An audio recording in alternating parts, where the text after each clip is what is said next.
I was about to sit at the dinner table. My stepmother pushed my chair away. A military woman doesn't belong in this family. The room went silent. My stepbrother started recording his phone, raised like a weapon he'd been waiting years to use. My father stared at his plate. I stood there in my travel clothes, still smelling like airport coffee and 11 months of someone else's war. And I felt something inside me go very still, very cold, very calm. I stood up straight. I smiled. You just made the biggest mistake of your life. 3 days earlier, I'd been standing on a tarmac in Germany, watching a transport plane fold up the last 11 months of my life into a duffel bag. I was a lieutenant colonel in the United States Army, and I had spent nearly a year running logistics for a battalion that never stopped moving, never stopped needing, never stopped testing what I was made of. I had learned to sleep in 4-hour intervals. I had learned to make decisions that mattered inside 60 seconds. What I had not learned, apparently, was how to walk into my father's dining room and be welcomed. My father called me the week before I came home. His voice had that particular warmth he saved for occasions, the same warmth he'd used at my college graduation and my commissioning ceremony. Moments where love was easy because it came with an audience. "We're doing a family dinner, Leah," he said. "Everyone wants to see you." I should have heard the word everyone for what it was, not just him, not just us. Everyone now included Linda, his wife of 6 years, and Brian, her son from a previous marriage, a 26-year-old who had never held a job longer than 8 months, and who called himself an entrepreneur, the way some men call themselves poets, as a way of avoiding the word unemployed. I bought gifts anyway, a leather wallet for my father, the kind he'd had in a catalog once years ago that I'd never forgotten. A bottle of bourbon for Brian because I still believed foolishly that decency could be modeled rather than demanded. And for Linda, a scarf, soft gray cashmere, chosen with more care than she probably imagined I was capable of. I have always believed that showing up with open hands says something a person can't argue with. I was wrong about that too, as it turned out. Some people don't want your open hands, they want your empty chair. The house looked the same as it always did, pale, yellow siding. The porch light my mother had picked out before she died. The maple tree I used to climb until my father told me, "Girls shouldn't be up in trees." My mother has been gone 11 years now, and the ache of that has softened into something more like weather than wound, a low-pressure system that moves through on certain days, and then moves on. I walked up that porch with a box of gifts, and a duffel bag still smelling of jet fuel. And I told myself this would be fine. Family is family, I told myself. That sentence has never once been simple, and it wasn't tonight, either. Linda opened the door with a smile that didn't reach anywhere near her eyes. "Leah," she said like my name was something she'd had to practice. Brian was in the living room, feet on the coffee table, phone already in his hand, though nothing had happened yet, a detail I would only understand the weight of later. My father hugged me the way he always did, quick, a little stiff, a man who loved his daughter, and had never quite learned how to show it without an apology built into the gesture. "You look good," he said, tired, but good. Dinner smelled like it always had in that house on special occasions. Roast chicken, rosemary, the yeasty warmth of Linda's dinner rolls, which I'll admit were genuinely good, a small, strange betrayal of my own resentment. The table was set with my mother used to use only at Christmas. Nobody mentioned that. I noticed it the way I notice everything now, a habit the army gave me that civilian life has never managed to take back. Scan the room, catalog the details, know where the exits are. Linda talked through most of dinner prep about a reasonable, grounded life, about people who build things with their hands and their minds, rather than playing soldier for a paycheck and a pension. She said this while looking at a spot just past my shoulder, never quite at me, the coward's way of throwing a punch. My father said nothing. Brian smirked into his water glass. I told myself I would let it go. I had faced worse than a woman who resented a stepdaughter she never asked for. Then it was time to sit. I pulled out my chair, the one that had always been mine, the one on my mother's china side of the table. And Linda's hand shot out and pushed it 2 feet to the left hard enough that it scraped against the hardwood floor like a small scream. "A military woman doesn't belong in this family." she said, loud enough for the whole table. Loud enough for God. Loud enough that there was no pretending afterward that it had been a joke or a slip. The room went dead silent. My father's fork stopped halfway to his mouth. And Brian lifted his phone and started recording, grinning like a boy who had just been handed the best birthday present of his life. I looked at my father, he looked at his plate. I picked up my gifts, set them gently on the sideboard, so as not to give Brian the satisfaction of a dramatic exit, and I stood there for one long moment, feeling 11 months of discipline settle into my spine like armor. I smiled, not the tight, polite smile people expect from a woman who's just been humiliated, but something calmer, something that unsettled Linda far more than tears would have. "You just made the biggest mistake of your life," I said, and I walked out into the cold October evening without raising my voice once. Behind me, I heard Brian laughing already, imagining how many views his video would get, already believing he'd just captured the moment his uptight, humorless sister finally got what was coming to her. He had no idea what he had actually just done. None of them did. The hotel room was quiet in a way my father's house never had been, and I sat on the edge of the bed for a long time before I did anything at all. I didn't cry. I want to say that plainly, because I think people expect a woman who's just been humiliated at her own family's dinner table to fall apart, to call a friend and sob into the phone, to drink too much wine and stare at the ceiling. Norts, I didn't do any of that. I sat very still, the way I'd learned to sit still during long convoys and longer briefings, and I let the anger settle into something usable, instead of something that would burn me from the inside. What Linda didn't know, what almost none of them knew, was that I wasn't just a soldier who'd wandered off to play at a career my father's wife found embarrassing.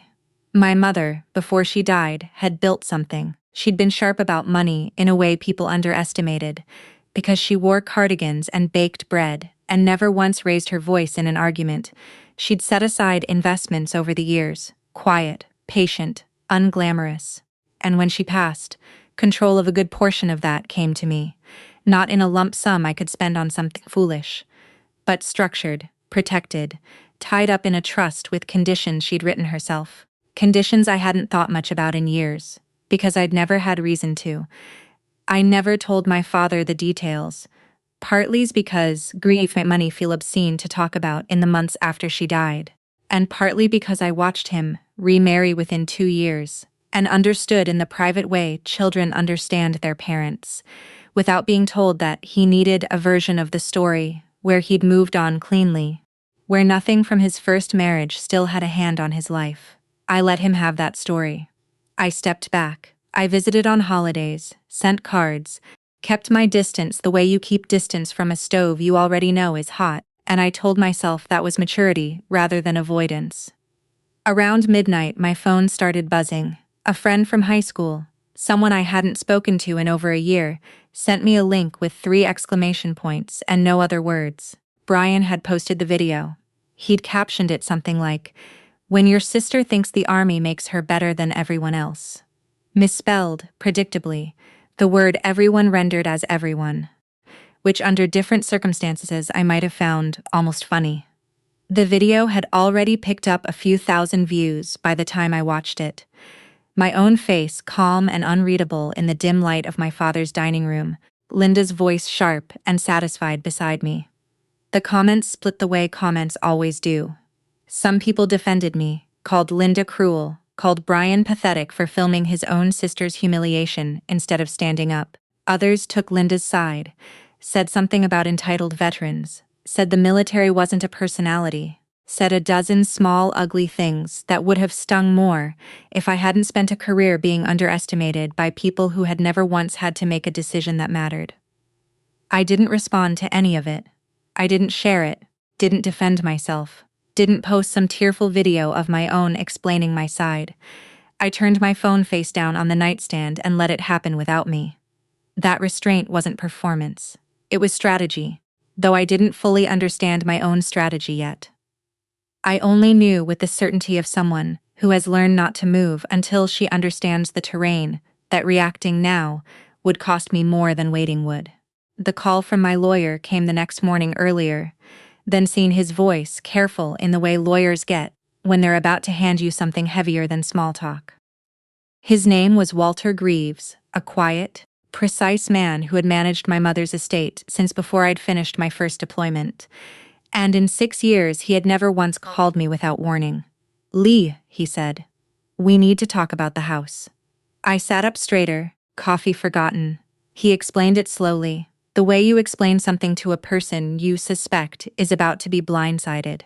The house my father lived in, the house I'd grown up in, the house with the maple tree and the porch light my mother chose, sat on land that had never actually belonged to my father outright. My mother had placed it along with several other assets into a trust years before she died. A trust designed to protect the property for the family long term, rather than leave it vulnerable to remarriage, debt, or bad decisions made in grief. My father had a life estate, the right to live there for as long as he wanted undisturbed, but he did not have the right to sell it. Any sale required the signature of the trust's co-trustee, me. I hadn't thought about that clause in years. I'd signed the original paperwork numbly, 24 years old and freshly grieving, barely reading the language my mother's lawyer had explained to me in careful, gentle sentences. I understood, sitting in that hotel room, with the morning light coming in flat and gray through the curtains, exactly why Linda had spent 6 years chipping away at my place in that family, why every holiday had felt like an audition I kept failing. Why she'd wanted me gone from that dinner table so badly she'd been willing to humiliate me in front of my own father to make it happen. It had never really been about the army at all. "Leah," Walter said, and I could hear him choosing his next words with unusual care. "Someone has already filed paperwork to begin the sale." I met Walter in person, 2 days later in his office downtown. The kind of office that hadn't changed its furniture since my mother first sat across that same desk 20 years earlier. He had the file open before I even sat down, a manila folder thick with documents I hadn't looked at since I was a grieving 24-year-old signing whatever was placed in front of me.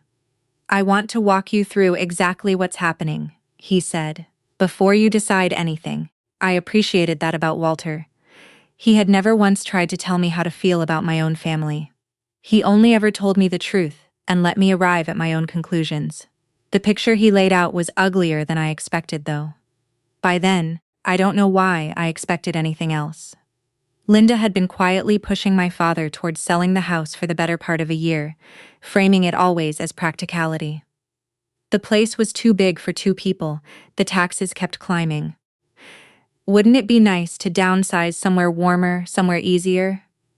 What she never mentioned to him, what she'd apparently gone to some trouble to keep buried, was where the proceeds were actually meant to go. Brian had been developing what he called a business, some vague venture involving imported furniture, and an online store that, as far as Walter's preliminary digging could tell, existed mostly as a website and a dream. He needed capital. His mother intended to hand him a piece of my father's house to get it. The trust documents were specific in ways Linda clearly hadn't anticipated, or had hoped my father would never actually read closely. My mother, methodical even in her dying, had built-in language requiring co-trustee approval for any sale, transfer, or major encumbrance of the property with my signature, as the second trustee explicitly required. Somewhere along the way, Linda had either misunderstood this and this felt more likely given the pattern Walter was uncovering, chosen to believe she could get the paperwork through before anyone thought to check. She'd found a buyer fast, a young couple relocating for a new job, eager and a little naive.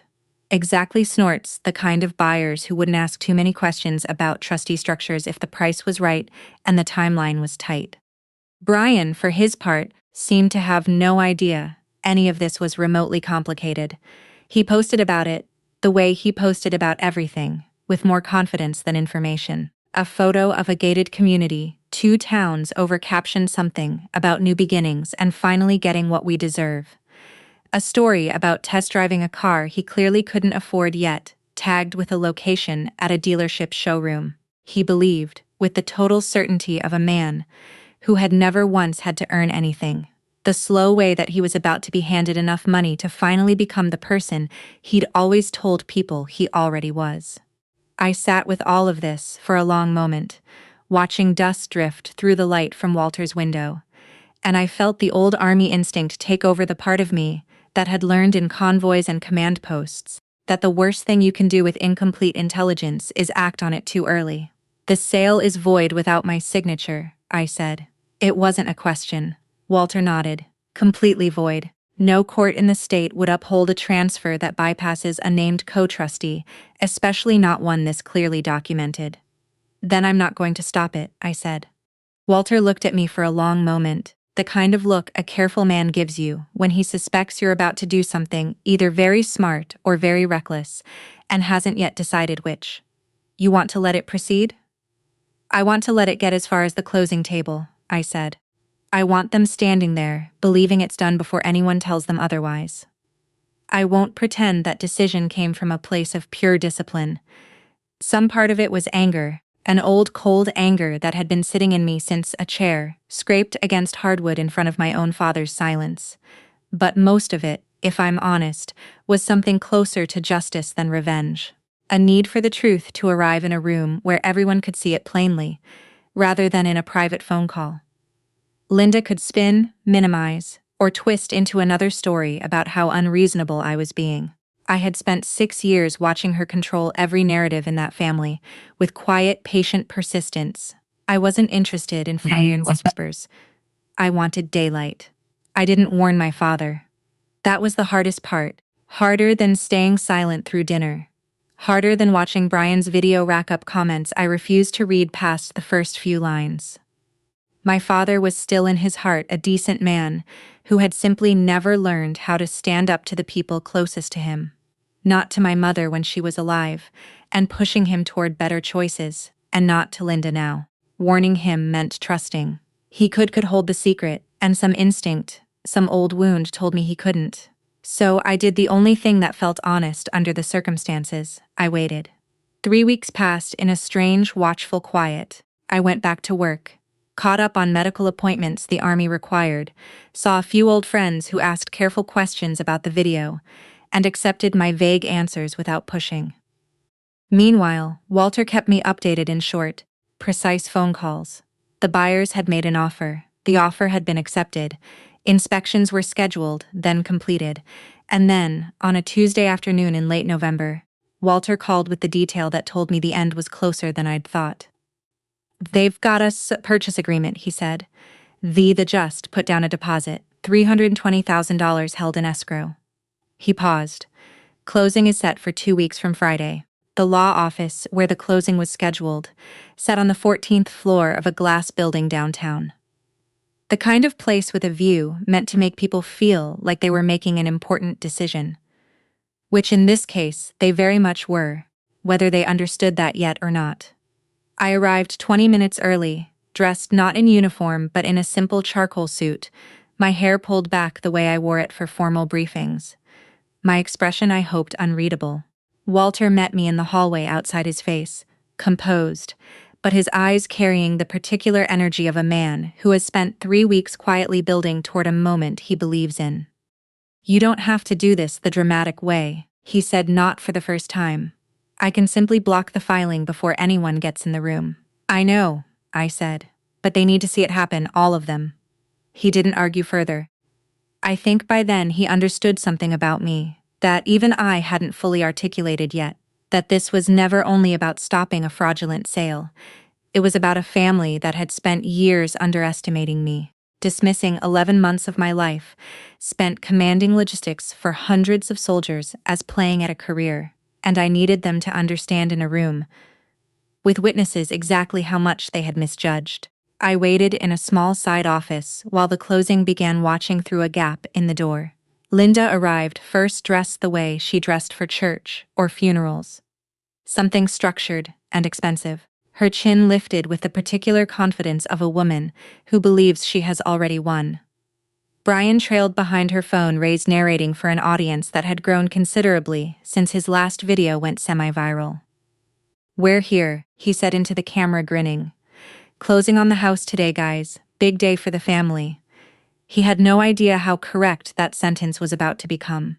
My father arrived last, quieter than the other two, dressed in the same tan jacket he'd worn to my commissioning ceremony years earlier, a detail that struck me harder than I expected it to. He still believed, as far as I could tell, that this was simply a practical transition. An aging man downsizing with his wife's help. Nothing more sinister than that. He had no idea his late wife's trust was about to walk through that door in the form of his daughter. The buyers, a young couple named the Ortegas, sat across the table, looking cautiously hopeful, the way people look when they're about to make the biggest purchase of their lives, and are trying not to let their excitement show too plainly. The closing attorney, a calm older man named Mr. Pham, began working through the paperwork with practiced efficiency, sliding documents across the table for signatures, murmuring the small procedural phrases that fill these rooms: initial here, sign here, and here. Linda signed with a flourish. Brian kept filming, occasionally panning the camera toward his mother, with a proud, encouraging grin, as if she were closing a business deal on television. My father signed more slowly, the pen hovering a moment too long over the paper, the only visible sign that some part of him understood this moment carried more weight than he was letting himself feel. Then Mr. Pham paused, flipping back through the stack in front of him, his brow tightening slightly, in the particular way of a man who has just noticed something his checklist won't let him ignore. "We are missing one required trustee," he said, more to himself than to the room, scanning the trust documentation a second time. "The property is held under a trust with co-trustee signature requirements. I only have Mr. Thompson's signature here." Linda's smile flickered just barely. "That shouldn't be necessary," she said quickly. "My husband owns the property outright. According to this document," Mr. Pham said, tapping the page, "he holds a life estate. The trust itself requires the signature of a second trustee for any transfer or sale." He looked up. "Is there someone else who needs to be present?" That was my moment, and I took it without hurrying, walking through the door the way I'd walked into command briefings 100 times before, calm, deliberate, but betraying nothing. "That would be me," I said. The room went silent in a way I will remember for the rest of my life. Brian's phone lowered, and the live stream still running, still capturing every second of what was about to unfold, a fact he would come to regret bitterly in the weeks ahead. Linda's face drained of color so fast it was almost clinical, her mouth opening slightly before closing again with nothing to say. My father turned toward me, with an expression I couldn't fully read, shock certainly, but underneath it, something that looked almost like relief, as if some part of him had been waiting for someone to finally stop this train before it reached the end of the tracks. I set a folder on the table. The documents Walter had prepared weeks earlier, the original trust, my mother's signature at the bottom, in the careful looping handwriting I would recognize anywhere. The clause naming me co-trustee with equal authority over any transfer of the property. Mr. Pham reviewed it methodically, and within minutes confirmed what I already knew. The sale as structured could not proceed. Not that day, not without my consent, which I made clear calmly, and without raising my voice. I had no intention of giving. The Ortegas, to their credit, handled the news with more grace than anyone else in the room. But their agent, watching a $300,000 deposit suddenly hang in legal limbo, was considerably less gracious, and by the time everyone filed out of that office, I heard him on the phone in the hallway, voice tight with fury, already using words like misrepresentation and legal action in the same sentence as Linda's name. My father didn't speak on the drive back to the house. I rode with him, Linda and Brian having left separately, in a silence so heavy even Brian had stopped filming, some instinct finally catching up to him, that this was no longer content, that this was his family actually falling apart in real time. My father gripped the steering wheel with both hands, knuckles pale, his eyes fixed straight ahead in the particular way of a man, trying very hard not to let his face show what he was feeling. When we finally pulled into the driveway, he sat there a long moment before turning off the engine. "I didn't know," he said quietly, "about the trust, about any of it." "I know," I said. "Your mother never told me." "She told me the week before she died," I said. "I think she knew even then that things might change after she was gone, that people might not stay who they seemed to be." I hadn't meant it as an accusation, but I watched it land on him like one anyway, and I let the silence sit rather than soften it. Some truths don't need softening. They need room to be understood. Walter arrived an hour later with the full file, the same one he'd shown me weeks before. Except now he laid it out across my father's kitchen table, piece by piece, patiently, the way you'd walk someone through a diagnosis they weren't prepared for. My father read through it in near silence, occasionally removing his glasses to press his fingers against his eyes. And I watched 11 years of a marriage he'd trusted completely reveal itself as something considerably more complicated than he'd allowed himself to see.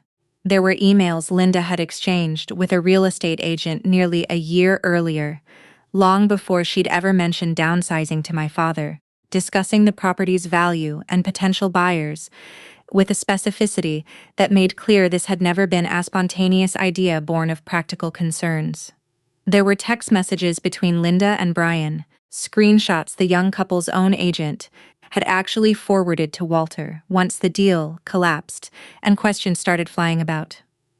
Who had known what messages in which Linda assured her son the sale was basically done and told him not to worry about the details, that she'd handle Leah's part when the time came. Whatever handling me had meant, it apparently hadn't included telling me anything at all.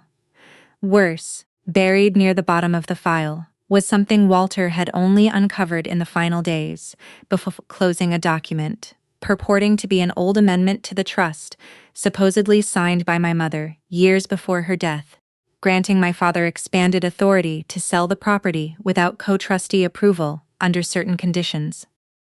The signature on it was close enough that a distracted eye might not question it, but Walter, who had spent decades staring at my mother's actual signature on dozens of documents, had flagged it immediately as inconsistent.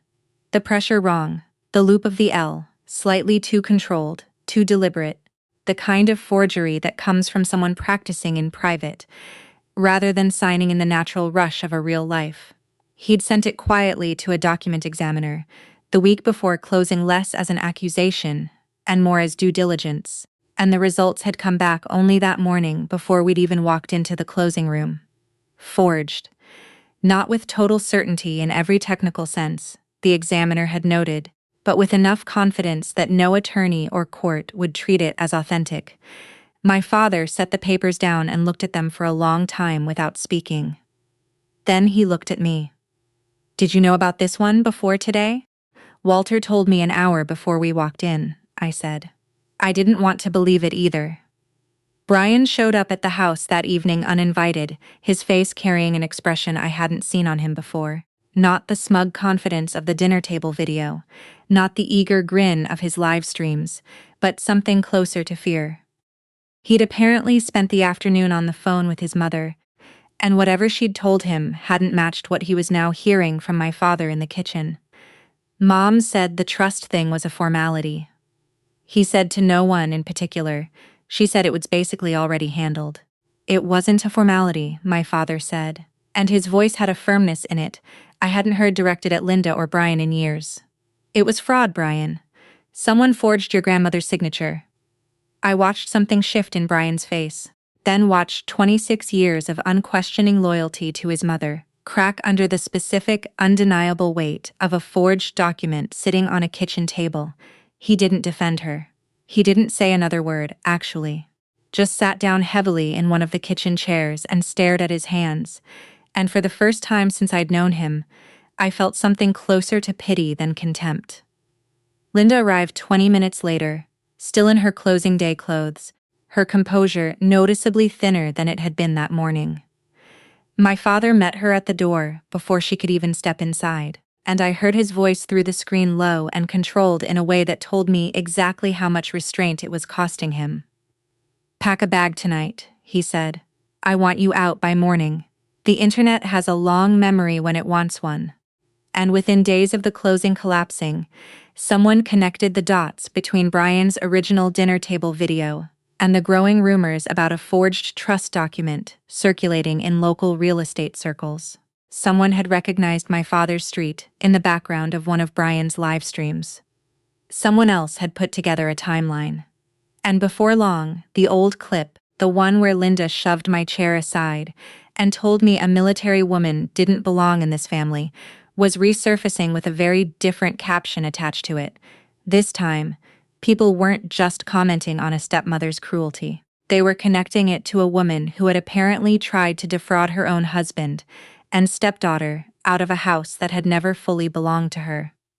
Brian bore the brunt of it first, and in some ways, I think that was fair, though I never took pleasure in watching it happen.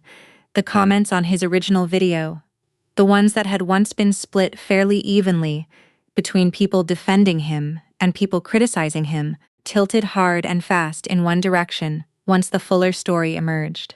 People pointed out correctly that he'd filmed his own sister's humiliation, not because he cared about justice or family loyalty, but because he'd believed it would make good content, would rack up views, would paint him as the clever son in on a joke at my expense. Now that same photo was being used as evidence of exactly the kind of person he was, someone who filmed cruelty instead of stopping it.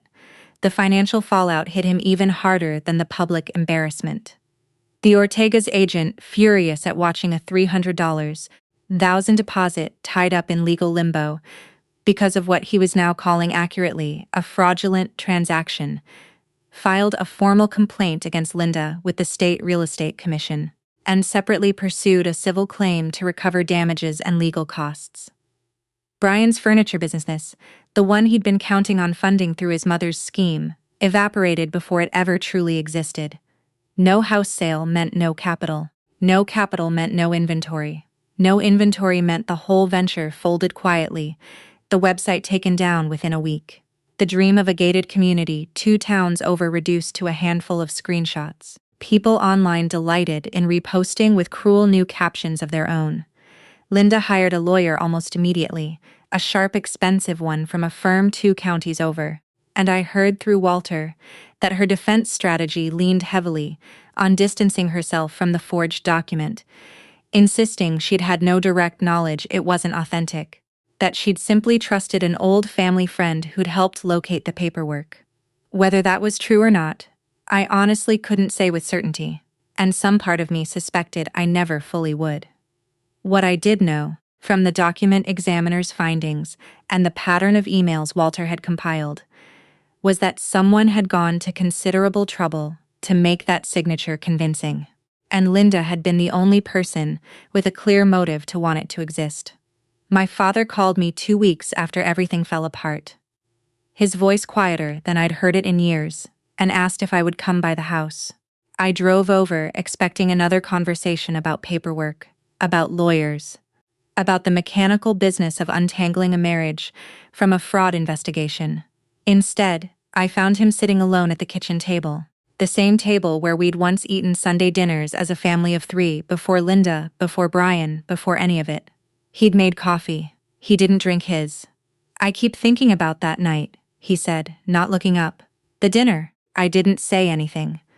I'd learned over the years that silence was often the more honest response when someone was working their way toward something difficult. "I sat there," he said, "and I watched her push your chair, and I watched Brian film it, and I didn't say a single word." He finally looked up at me, and his eyes were wet in a way I hadn't seen since my funeral.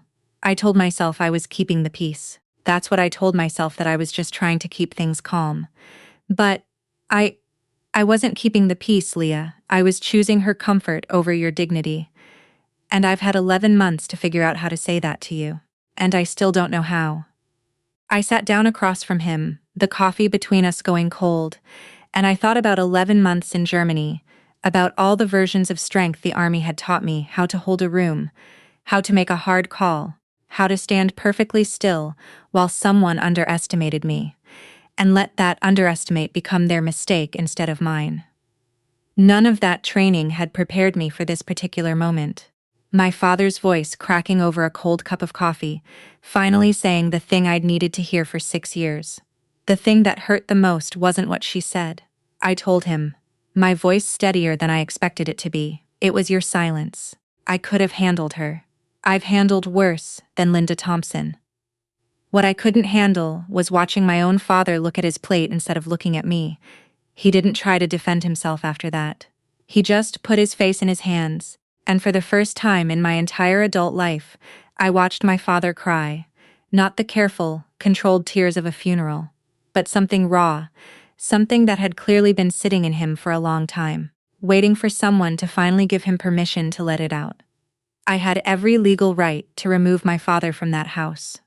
As co-trustee, once the fraud was fully documented, and Linda's claim to any interest in the property was dissolved, Walter told me plainly that I could restructure the trust however I saw fit, could sell the property immediately if I wanted, could even ask my father to find somewhere else to live. If some part of me had wanted to punish him further, for 11 months of silence, I'd carried like a stone in my chest. I sat with that option for exactly one evening alone in my apartment near base, staring at the ceiling the way I had the night of the dinner. And I understood by morning that I had no interest in becoming the kind of person who used power the way it had just been used against me.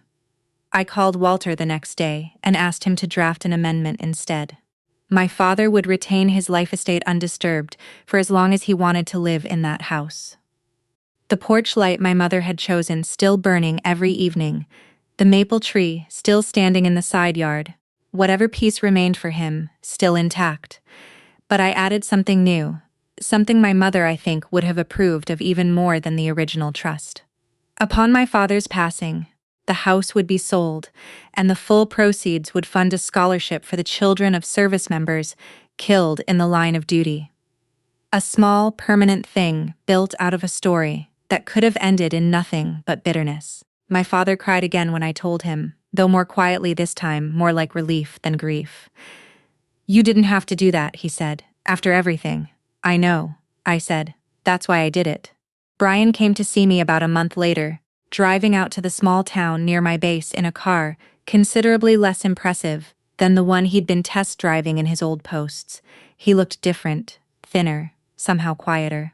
A young man who had spent several weeks watching his mother's life come apart on a public stage he himself had helped build.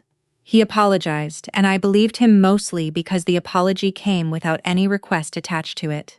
No ask for money. No ask for a second chance at the business.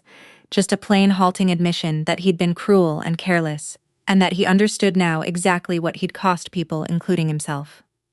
I told him I forgave him, and I meant it. But I also told him gently that forgiveness and closeness were two different things, and that I didn't know if I'd ever fully trust him the way family is supposed to trust each other. He nodded like he'd expected that answer, like some part of him already knew he hadn't yet earned anything more.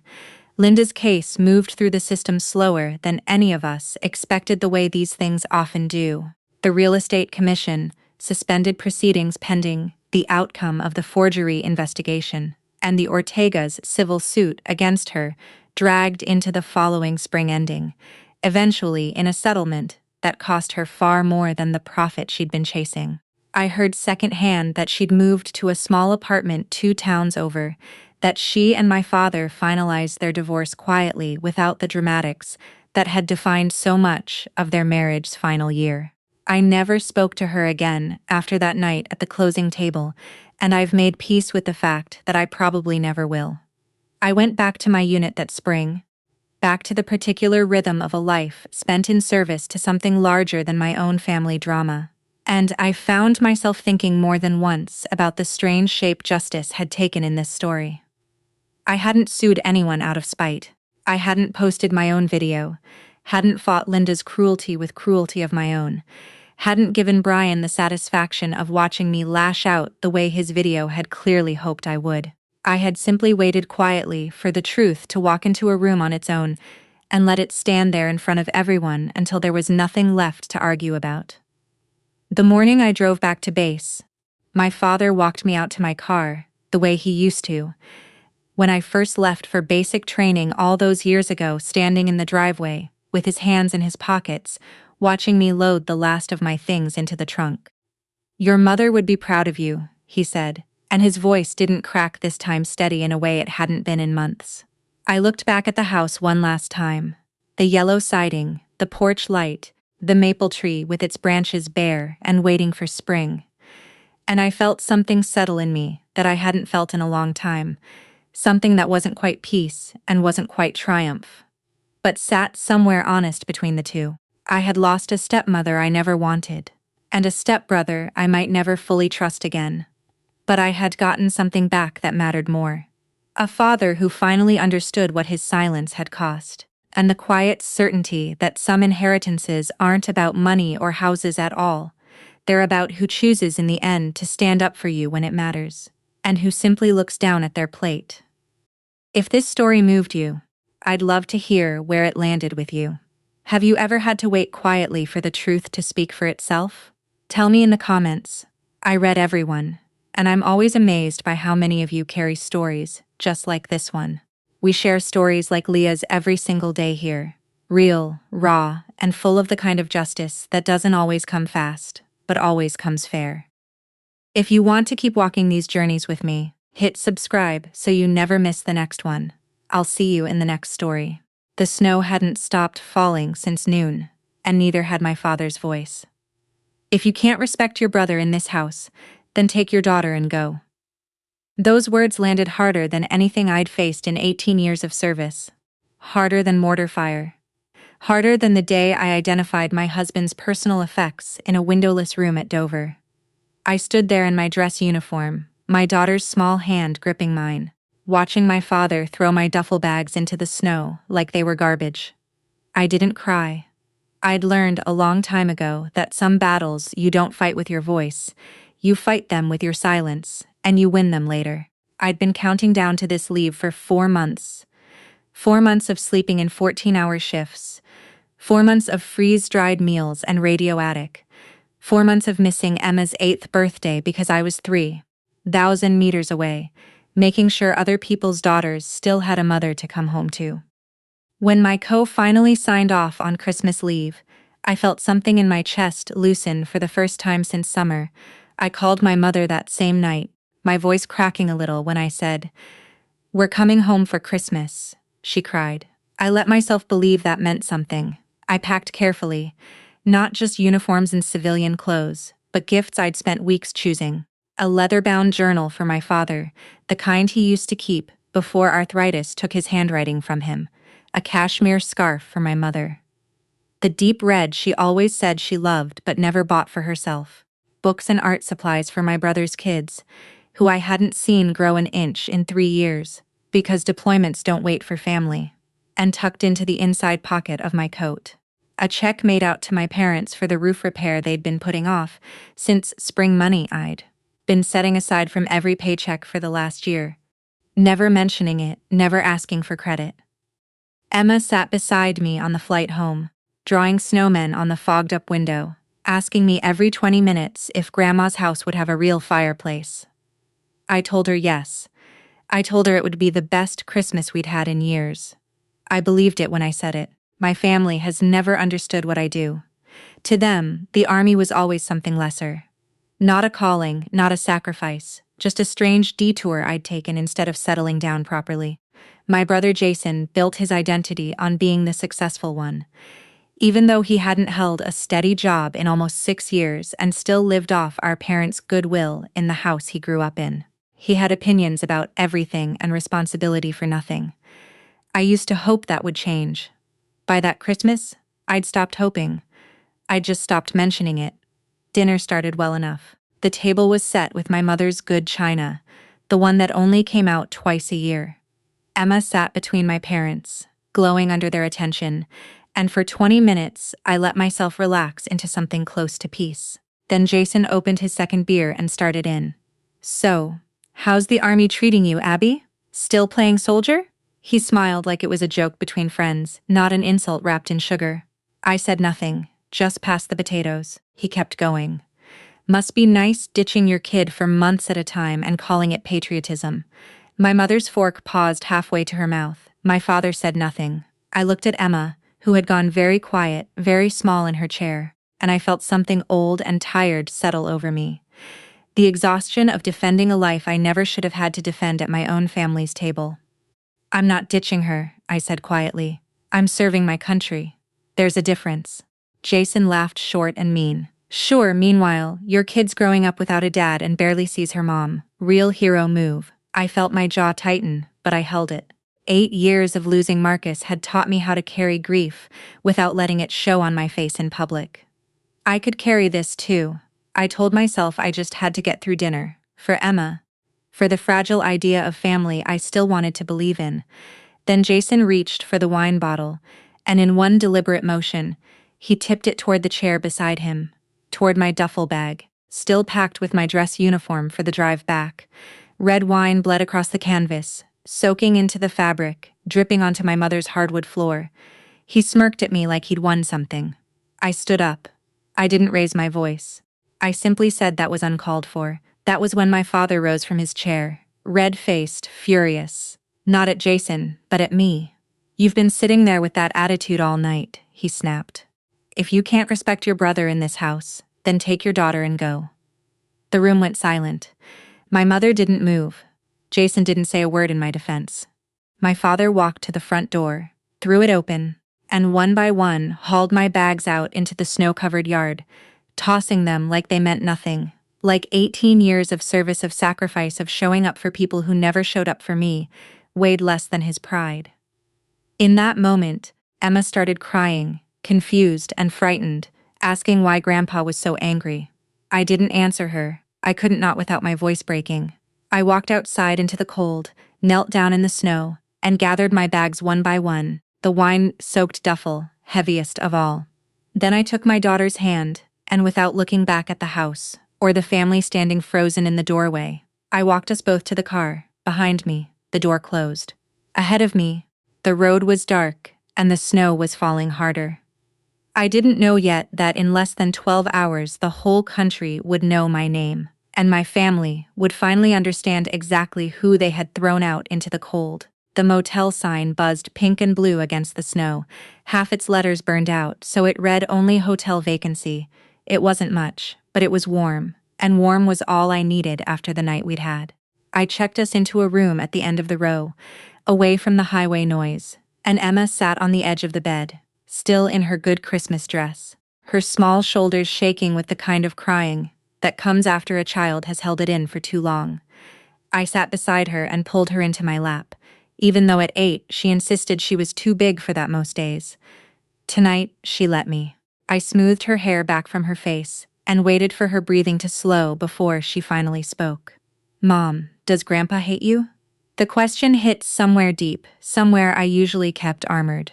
I thought about lying to her, softening it into something easier to carry, but Emma had grown up around honesty, around briefings and debriefs, and a mother who told her the truth even when it was hard, and I owed her the same now.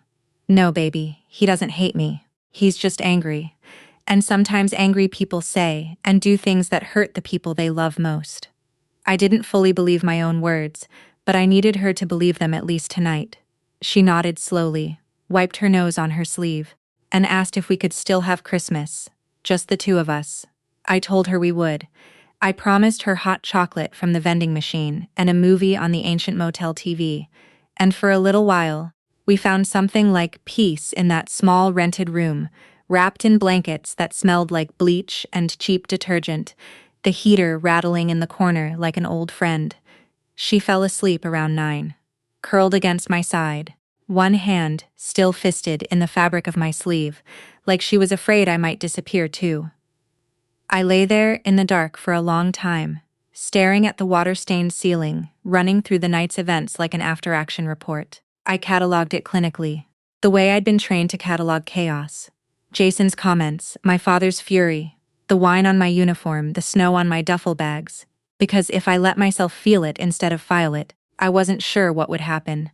My phone buzzed against the nightstand at 11:47 p.m. I almost let it go to voicemail.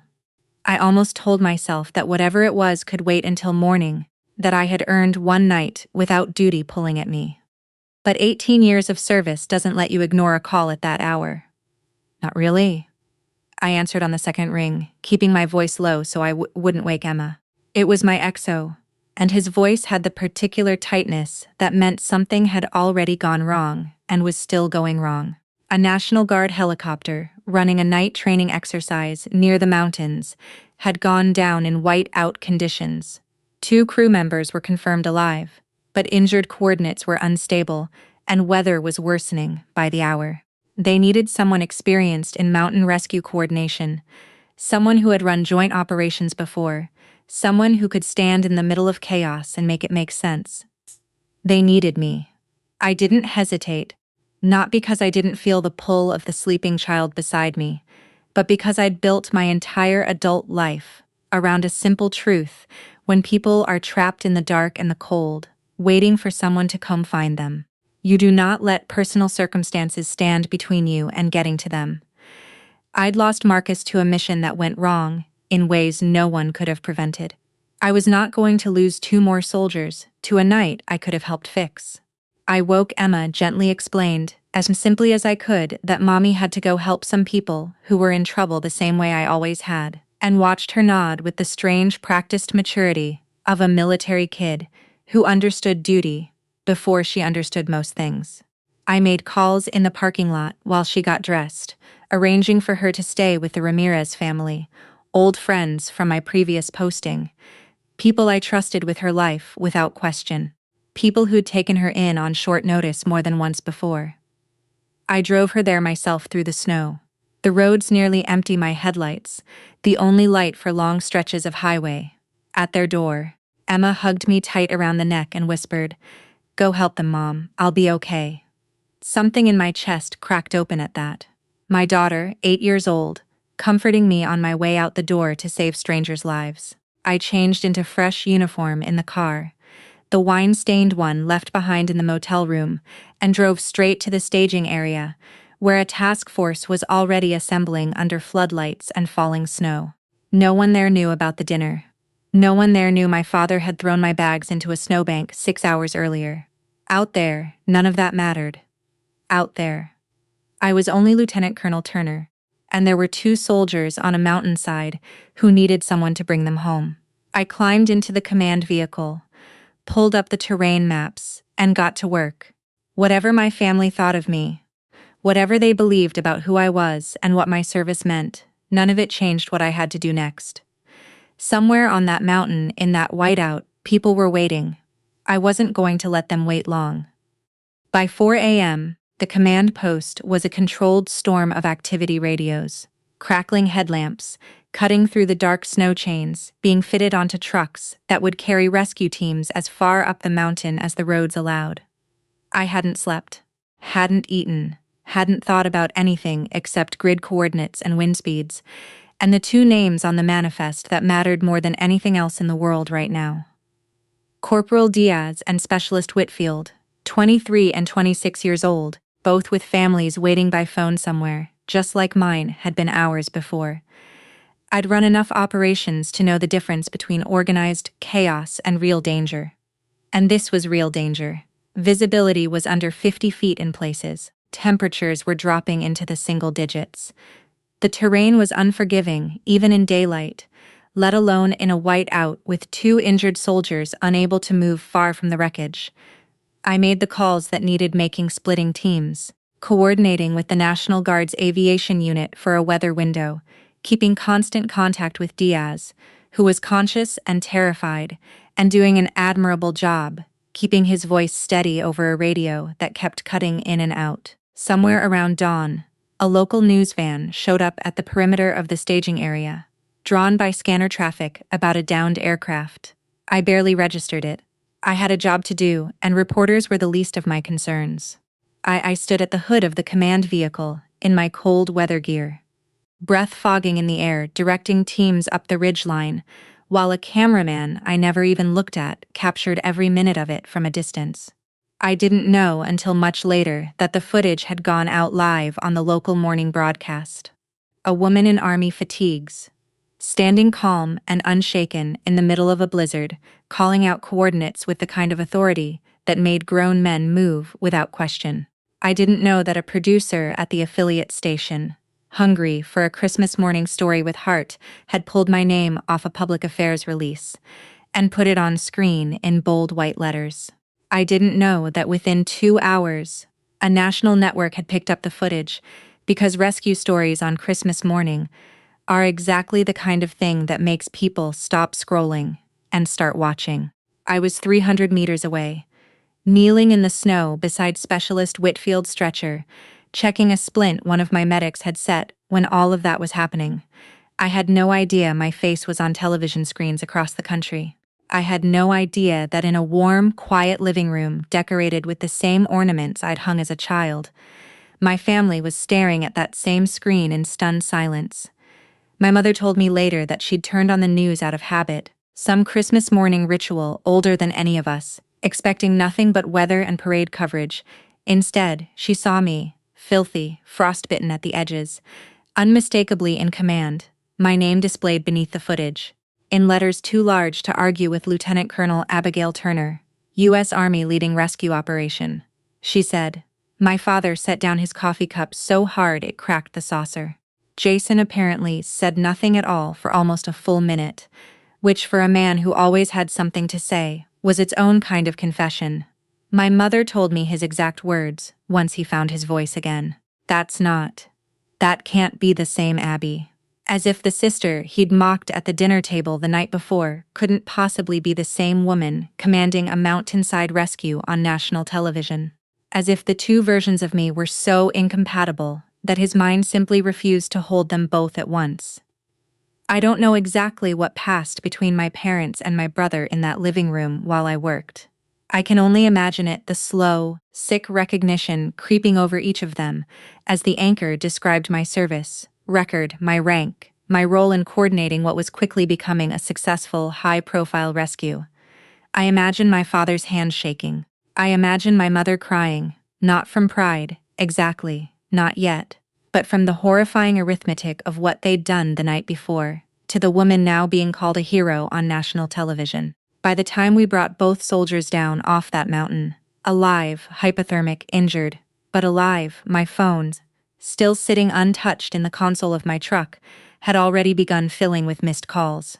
I wouldn't see them for hours. I was too busy making sure Diaz and Whitfield got into the medevac helicopter, too busy debriefing my team, too busy being exactly who I'd always been, whether anyone in my family had ever bothered to notice or not. When I finally climbed into the truck as the sun broke weakly over the ridgeline, exhaustion hit me all at once, the adrenaline draining out and leaving something hollow and heavy behind. I picked up my phone out of habit, more from muscle memory than curiosity. 43 missed calls stared back at me.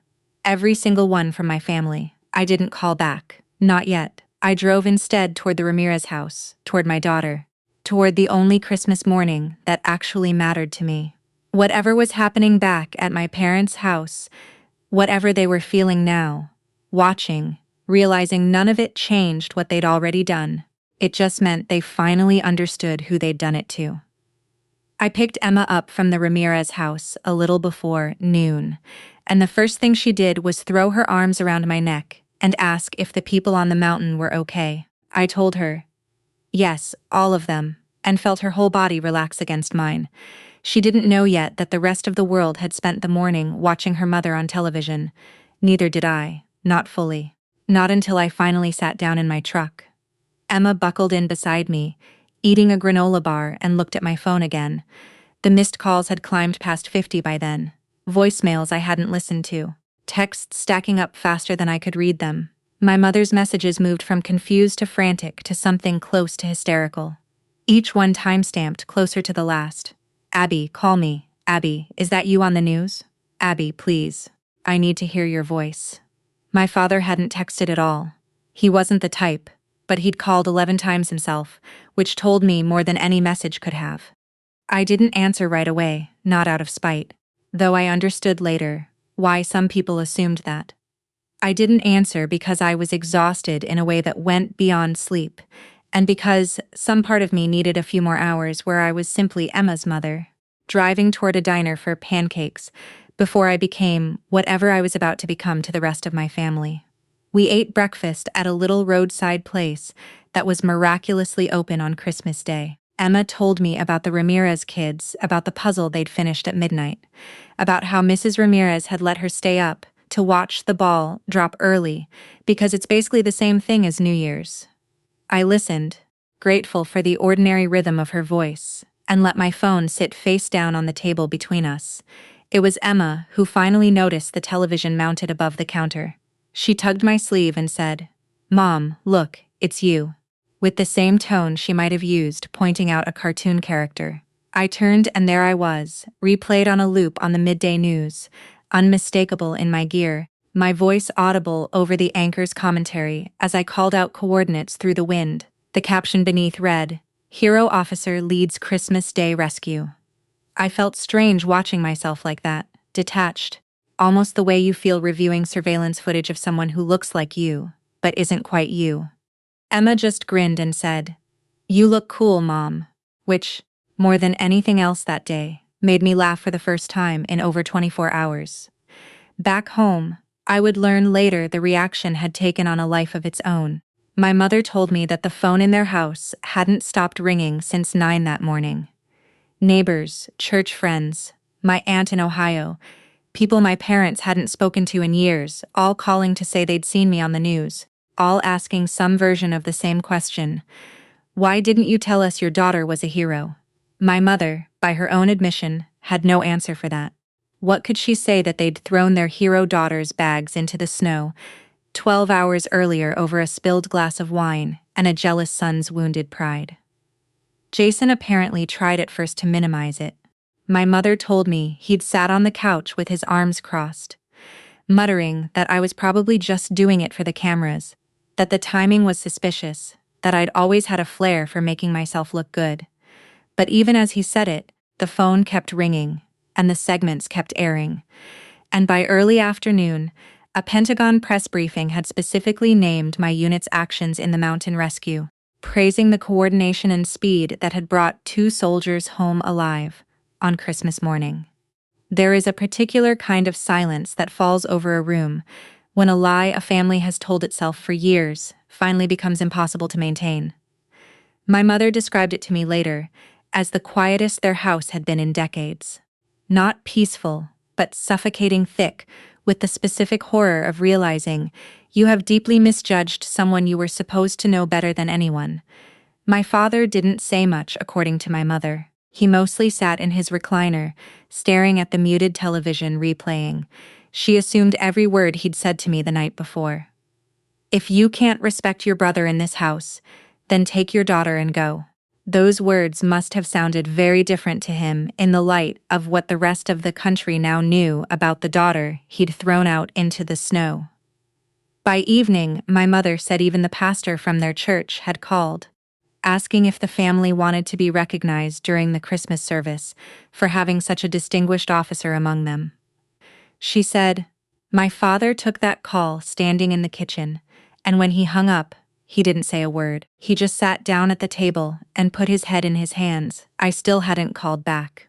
I was driving home with Emma, the radio playing quietly, my daughter humming along off-key to a song she barely knew, and for those few hours, I let myself have that instead. An ordinary drive, an ordinary daughter, an ordinary kind of peace my family had never once seemed to value in me. They would have to sit with what they'd done a little while longer. I wasn't ready to make it easier for them yet. 3 days after Christmas, while I was still finishing after-action reports at base and slowly working my way back through the missed calls, I could finally stomach returning. A man named Walter Hensley knocked on my parents' front door. He introduced himself as an estate and trust attorney, set down a slim leather briefcase on their kitchen table, and asked if they had a few minutes. My mother assumed at first that it had something to do with my father's aging parents. Some overlooked paperwork from years back. She had no idea it was about me. I hadn't planned for it to come out this way. Truthfully, I hadn't planned for it to come out at all. Not like this. Not with an attorney and a folder of documents laid out across the same table where I'd eaten dinner as a child. But 8 years ago, after Marcus died, and the life insurance settlement came through, I'd made a decision I never told anyone about, not even my parents, especially not my parents. I set up a trust quietly, deliberately, structured, so that certain bills got paid without anyone ever needing to know where the money came from. Walter had been managing that trust since the beginning, and per the terms, I'd set terms that included a clause requiring notification to beneficiaries in the event of my death or incapacitation, or at my explicit request. He was there that day, because I'd asked him to be the morning after the rescue. In a 5-minute phone call I made from the command post, before I'd even changed out of my snow gear. I hadn't done it out of anger. I want to be clear about that even now. I did it because something in me had finally run out of patience for being invisible in my own family's eyes. My mother told me later, her voice still unsteady weeks afterward, that Walter opened the folder and began reading through 8 years of transactions. Calm and methodical the way attorneys do when they know the content itself will do all the emotional work for them. The homeowner's insurance on my parents' house paid annually without fail since the year after Marcus's funeral, back when my father's small business had gone under, and they'd nearly lost the place. My father's medical bills, after his heart attack 4 years ago, the ones my mother had always assumed were covered by his insurance, when in reality nearly 40% of the balance had been quietly absorbed by the trust.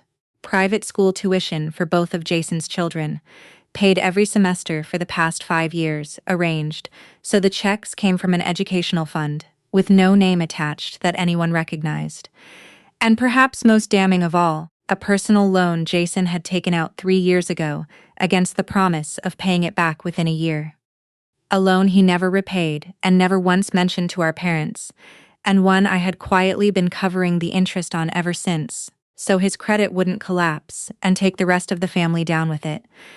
Walter read every line. My mother said she stopped breathing somewhere around the tuition payments. My father, she said, put both hands flat on the table, like he needed something solid to hold on to. Colonel Turner asked that this remain confidential. Walter told them, closing the folder. She didn't want gratitude. She wanted the people she loved to be taken care of without conditions attached. He paused before adding quieter. She was very specific about that phrase, no conditions. My mother asked him, voice barely above a whisper, why now? Why reveal it now after everything? Walter's answer, as she repeated it to me, has stayed with me since. She didn't ask me to reveal it to hurt anyone. She asked me to bring it forward because she said, and I'm quoting her directly, that she was tired of being loved conditionally, by people she had never once loved with conditions of her own. Jason, my mother said, sat frozen through the entire reading. He didn't interrupt. He didn't offer his usual commentary. When Walter finally packed up his briefcase and left, Jason remained at the table long after our parents had gotten up, staring at nothing running through. I imagine every insult he'd ever thrown at me over the years, every playing soldier comment, every implication that I contributed nothing real to this family, while he sat unemployed in the house. I was quietly helping to keep afloat. I wasn't there for any of it. I heard the story secondhand, pieced together from my mother's shaking voice on the phone and Walter's brief professional summary afterward.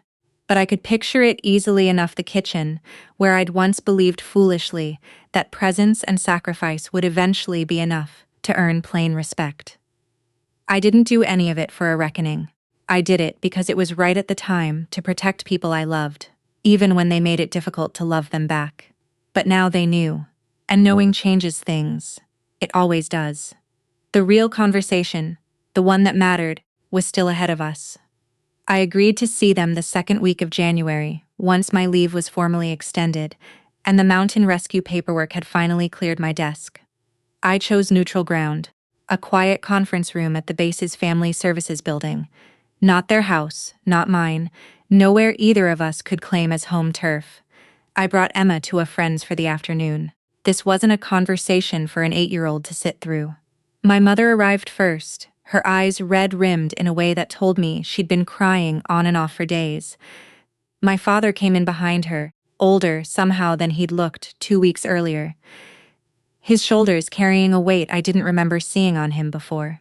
Jason came last, and even before he sat down I could read the posture, arms crossed. Jaw set, a man bracing for an argument, rather than walking in ready for an honest one. My mother spoke first, the words tumbling out fast, half apology and half disbelief.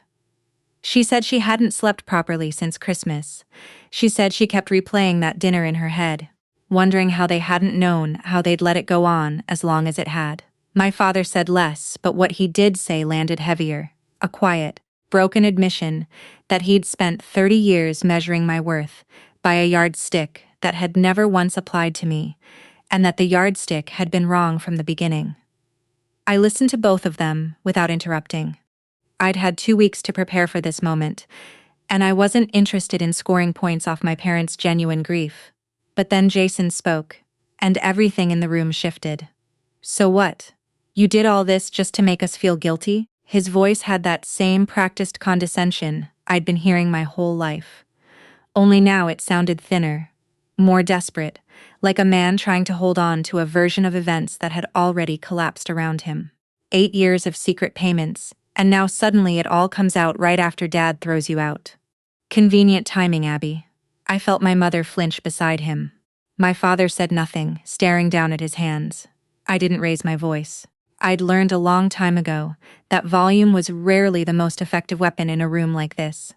Instead, I reached into my bag and set a thick folder on the table between us. Bank statements, insurance records, tuition receipts, loan documentation, 8 years of quiet, unglamorous proof laid out in black and white. "This isn't about guilt, Jason," I said. "This is what actually happened in case you'd rather argue with paper than with me." I slid the folder toward him, every payment dated, every bill itemized. None of it timed around Christmas. None of it timed around anything except when the bills came due. He didn't open it. He just stared at it like it might bite him. I kept going because he needed to hear all of it, not just the parts that were comfortable. I told him about the loan. His loan, the one he'd taken out 3 years earlier, promising repayment within 12 months, the one he'd never once mentioned to our parents, the one I'd been quietly covering interest on so it wouldn't ruin his credit, and by extension wouldn't become another crisis or parents had to absorb. I watched something in his face crack slightly as I said it out loud. "The specific shame of hearing your secrets recited back to you by someone you'd spent years underestimating. I did all of this," I said, "not because I wanted credit, not because I wanted anyone to owe me anything. I did it because that's what family is supposed to mean. You take care of the people you love, especially when they don't know they need it, and you don't hold it over their heads." I paused, letting that settle before I continued. "But apparently, in this family, love only flows one direction. You can mock what I do for 18 years. You can call it playing soldier. You can accuse me of abandoning my daughter for serving my country. And the moment the whole country sees me differently, suddenly, I'm the villain for not telling you I was quietly keeping this family financially afloat the entire time." My mother started crying again, softer this time, more resigned. My father finally looked up and met my eyes. And for the first time in longer than I could remember, I saw something in his expression that wasn't disappointment. It looked instead like shame. Real shame. The kind that doesn't come from getting caught, but from finally understanding what you've actually done. "This is the last time," I told them, my voice steady, even as the words cost me something to say. "The trust ends today. I'm canceling the insurance payments, the tuition fund, and Jason's loan support. Not out of spite, because I need my family to build something real on your own, instead of something propped up by a daughter you were embarrassed to claim." Jason's face went pale in a way I hadn't expected. Whatever bravado he'd walked in with evaporated entirely, replaced by something closer to panic. The look of a man realizing for the first time exactly how much of his life had been quietly held together by someone he'd spent years tearing down. I stood, gathered my folder, and left the room before anyone could respond. Some conversations end better in silence than in argument. This was one of them. The weeks after the family meeting unfolded exactly the way I'd expected them to.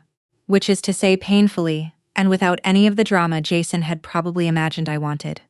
I didn't call to check on anyone. I didn't send updates.